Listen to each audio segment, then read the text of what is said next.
He did have some stunt people, but he absolutely wears both costumes. So congratulations on the show. The costumes are absolutely beautiful.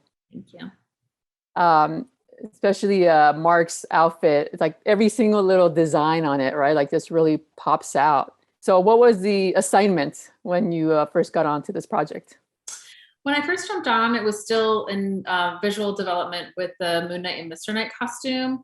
And so I just jumped right in and helped collaborate on it. And then it was time to start making the costumes. So I really love texture. And so I wanted to make sure to incorporate as much texture as possible into not only the Moon Knight costume, but the Mr. Knight costume. So for Moon Knight, we basically made our own fabric because we dyed the fabric, we 3D printed on top of it. We mixed the patterns together and the fabrics together. And it ended up being 803 different individually cut pieces that like put that costume together. So it was a lot, and then the Mr. Knight costume, I wanted to make sure to have a lot of texture into it because I didn't want a flat white suit because I wanted there to have some depth to it. And white is a hard thing to pull off, right? When it's okay, the costume is white. It's kind of like an off-white, vintagey white, right? The Mr. Knight is white. It is white, but it has a silver like lame in it. So that's what makes it look like it has a little texture into it. And then it also it has a little illumination like when the light hits it. So that was really helpful when we were filming, but I was terrified of a solid 3-piece white suit. So I'm really excited of how it came out. Okay, I'm sure everybody wants to know, it's Oscar Isaac in the costumes, or is yes, absolutely. Oh, really? So they were built for him. They were measured for him. Yeah, he was custom made for him. He did have some stunt people, but he absolutely wears both costumes. Oh, wow. Yeah, and then because when he's in the Mr. Knight costume, you can hear almost a muffle sound coming from him. It is him though. He's in both. Oh, wow. Okay, I'm shocked. I was like, that's not him. No, it's him. Oh, wow. And what was it like for him? I mean, how long did it take him to wear? I mean, basically his face is covered. So the Mr. Knight costume is really easy to get into. It's just a suit. So it takes like 10 minutes, 15 minutes maybe. The Moon Knight costume takes about 30 minutes to get into because there's multiple pieces. I did it in pieces because if, anything was damaged or being, anything like that, it just makes it easier. And a bathroom break, of course. And a bathroom break. We often hear from actors that they didn't build a bathroom, a way to the bathroom sometimes. Yes, I have 100%. I did The Amazing Spider-Man 2, and I was the associate on that, and there was not a bathroom accessible suit. I am adamant about any suit that I do that there's bathroom accessible. And I'm sure the actors appreciate that.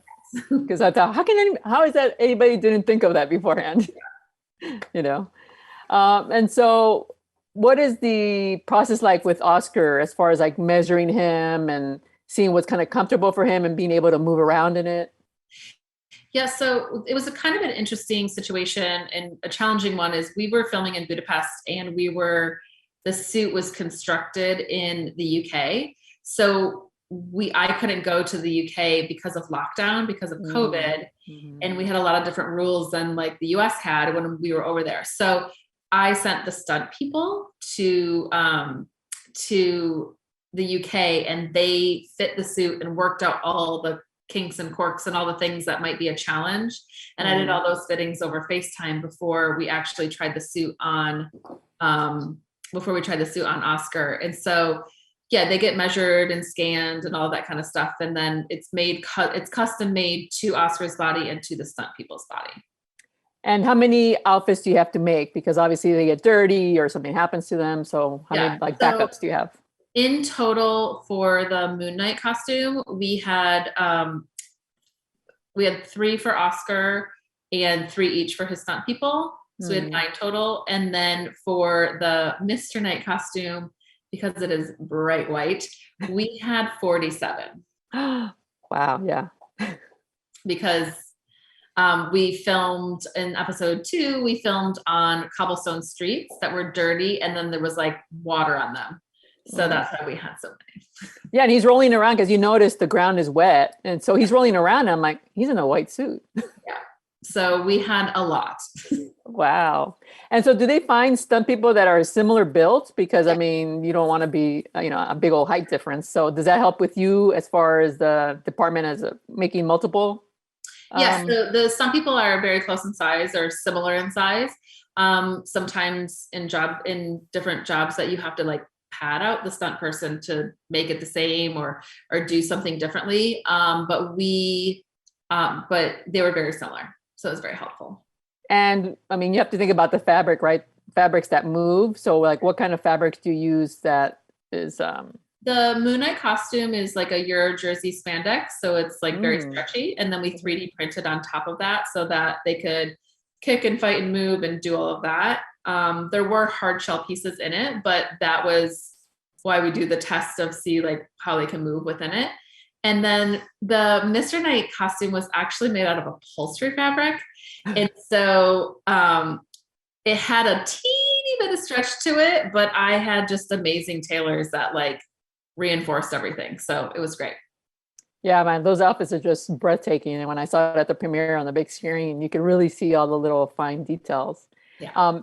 And you mentioned 3D. I mean, how cool is that you can print out outfits? I mean, can you explain how that really changed the industry? Yeah, so the 3D printing that we did on the the Moon Knight costume, it was on the fabric. So it was like slightly raised, and then we would put more and more layers on so that the fabric would be raised. Mm-hmm. But then we do 3D printing for like the crescent that is in like the crest here, like the armor that's underneath is like 3D printed or vacuform molded. So it's really changed the industry, and it's always evolving, because when 3D printers originally happened, it would take so long, but we 3D printed like the rings that are on Towerette and then dipped them in metal. And in episode 4, there's the Hecka Priest, and we 3D printed like all of the jewelry that he's wearing so that it would work. So it's really, really changed the industry and made it so much more interesting, but also accessible to so many people now. Yeah, I mean, that makes so much sense, because I kept thinking to myself, how did they add so much texture to come off the screen, especially on a TV? We're watching it on the TV at home. So it's the 3D. I never even thought about 3D coming into wardrobe. Yeah, it's really cool. It's very, very exciting. Okay, what little fun fact can you tell us about Oscar during this whole process? I mean, I was just like always in awe and so amazed that he could change characters so quickly. It took a second, like he had to get them both down and then he could instantly do it. And he's just like overall just did a phenomenal job, and the actor, they all did, and just like gracious and all hanging with the crew. So it was really nice. And they have to be super patient. I was talking to the cinematographer, and he has to step in for himself essentially to play the two characters. And then they have to work out the technology of part of it. Yeah, so the technology aspect. And Oscar's brother, Michael, was also like kind of like his counter actor, like his counterpart. Mm-hmm. And it's just to see the two of them together was like really lovely. Well, congratulations, beautiful costumes, and good luck. Thank you. Okay, bye. Have a good day.